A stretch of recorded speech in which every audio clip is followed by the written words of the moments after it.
Okay, so the recording's on? Just started. Right, thank you. One last little bit of housekeeping. It's not really housekeeping.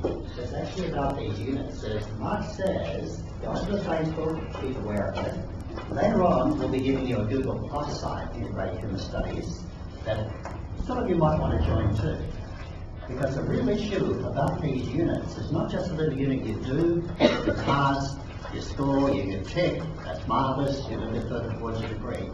This thing does get involved in the rest of your life, we would like to think.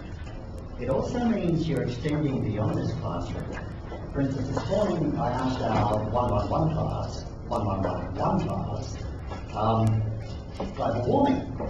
Has anyone picked up in the news the last day or so that the CSR put out a new comment on global warming? Has anyone seen it? Has anyone seen it? I'm appalled. I was appalled this morning too. Maybe you people are too busy to read the papers and look at the news. Would that be right? Look at the news. Read the papers. I don't like the papers, but I do look at the news. Sorry. Besides reading the paper or looking at the news, there's also some great online news sites. Who's got a good online news site? ABC News, the Conversation. Conversation's fantastic. Conversation. Yeah. Get out there. Australian. Your input is coming not from me, nor from Mark. It's coming from each other. It's also coming from you keeping abreast of the times, looking at the websites, newspapers, reading, thinking, talking. You're gathering information all the time. And that you must keep doing, but do it for a purpose. You're not just collecting bits of information, you're actually thinking about what's available to humans. So every time you go somewhere, I think, every time you talk to someone, you can often grab a bit of information and use it in relationship to the study. Does that make sense? One of the best accolades I ever had of anything I've ever from a student who I've ever taught was 3 years ago when I was starting to get this off the ground. It was a test run. And she said at the end of the course, enjoyed the course, I now think differently, totally differently. Every time I go to a party, I don't just look at what people wear, I think about what they think. I thought, God, we've done it. You've got more meaning in everything you do. Does that make sense? Nothing is out of bounds. Everything relates to integrated human studies. Now, let us turn around and start moving on to the topic of today, which is, I've forgotten, what is it?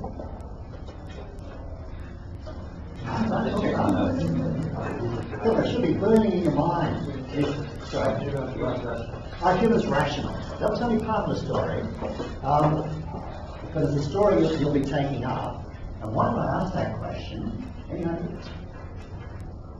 When we talked about human well-being, and again in this particular week, to think about human well-being.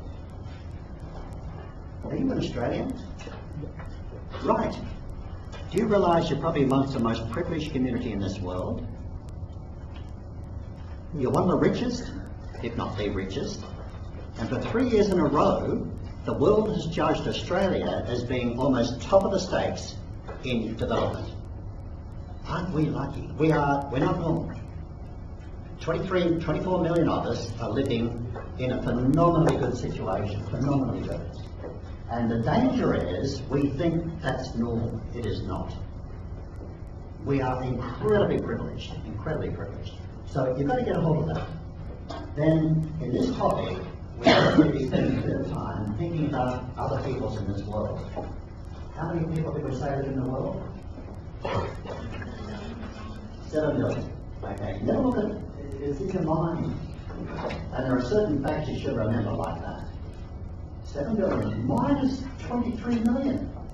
We're a tropical nation, we're nothing, and we think that's normal. We're going to be thinking about the other 7 billion minus 23 million. How do they live? Then you start to get an appreciation of human well-being. Do you reckon they're happy? Are they living in a good state? We know, and this is what you should be thinking of, that 20,000 people die every day from starvation, a bit more than that.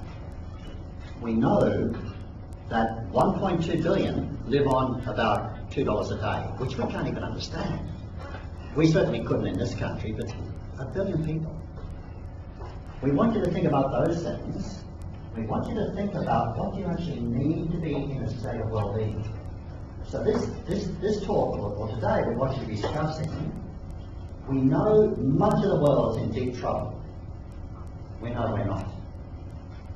We've got to be figuring out, though, what do people really need and really want to be in a state of well-being.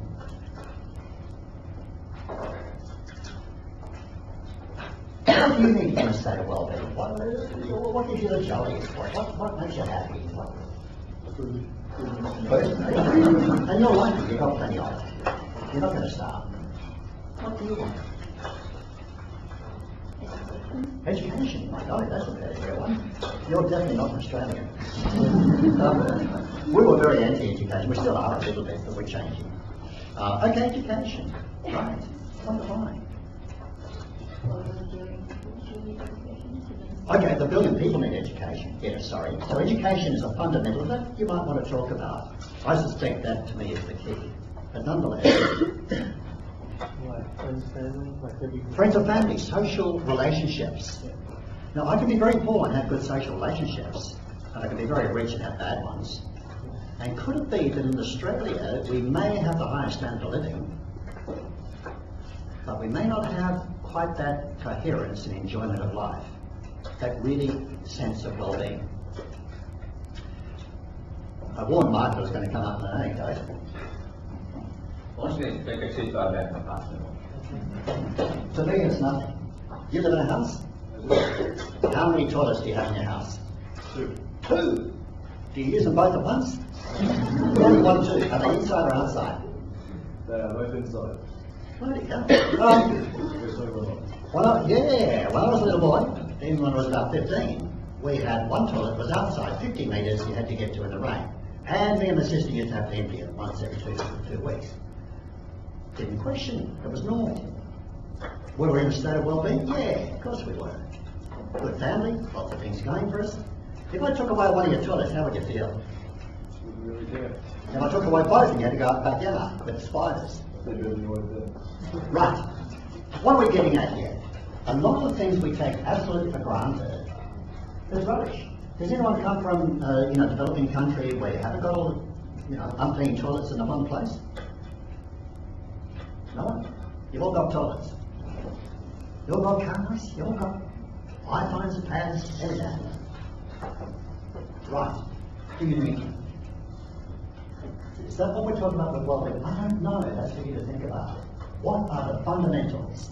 And what we're trying to get you to do today is not think about the rest of the world entirely. Think about yourselves. What could I live without?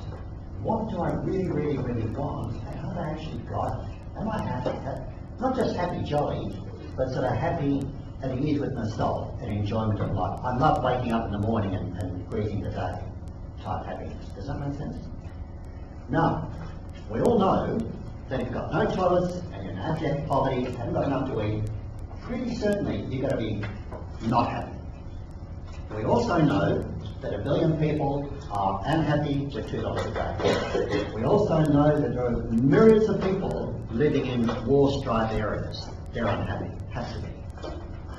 We could do something about it. And I think I got you last week to start looking at some of those slides that suggest that we spend, was it you, $60 billion already this year on illicit drugs. That would be enough to educate everyone in the world 3 times over. Make a hell of a difference. We spend, I can't remember, $230 billion on war. That would be enough to cure all medical diseases that could be cured. Why haven't we done it? Now we're trying to get back to rational. We say things, we believe things, we're totally irrational. We could do something about it, we don't. So the question for the day is twofold. You can either take up what you really need to be in a state of well-being, or you can take up the idea that we more or less know that. Why the heck aren't we doing it? And if we're not, are we irrational? Does anyone here believe in climate change? Human-made climate change? Okay, with a bit of light, there'll be a few of you who don't. Anyone prepared to take the opposite? Please do. I mean, we need someone on either side. Okay, terrific. Hang in with your thoughts. We may persuade you over the semester, or you may persuade them to your way of thinking. That's, both ways would be good. What I'm really trying to get at here is that in this argument, we've got to be going backwards and forwards. We've got to be thinking. And I would say, you're totally irrational. You would say, I'm totally irrational. So what do we mean by rational? And are we rational? Let's imagine climate change is real, and let's imagine it is us. Why the heck haven't we done anything about it? Most of us, 97% of scientists, it's not an issue. We know it's changing because of humans. That doesn't prove anything, but it's powerful proof. It's powerful support. And we have governments who are behaving irrationally, and they're giving us stories which are irrational. They're crazy. We know that our kids' are going to be in deep trouble. What are we doing about it? Very little. Now, I don't want you to accept the argument that just came up with, but I want you to be thinking about these things. Are we behaving rationally? I think that's enough. What do you think? That's very important, I think. Get into it. Remember, discuss it amongst yourselves. Try and get some ideas together. Put it to Facebook. We want the initiator to put up a post. We want everyone joining in. Over to you. So for some people who aren't sure about their groups,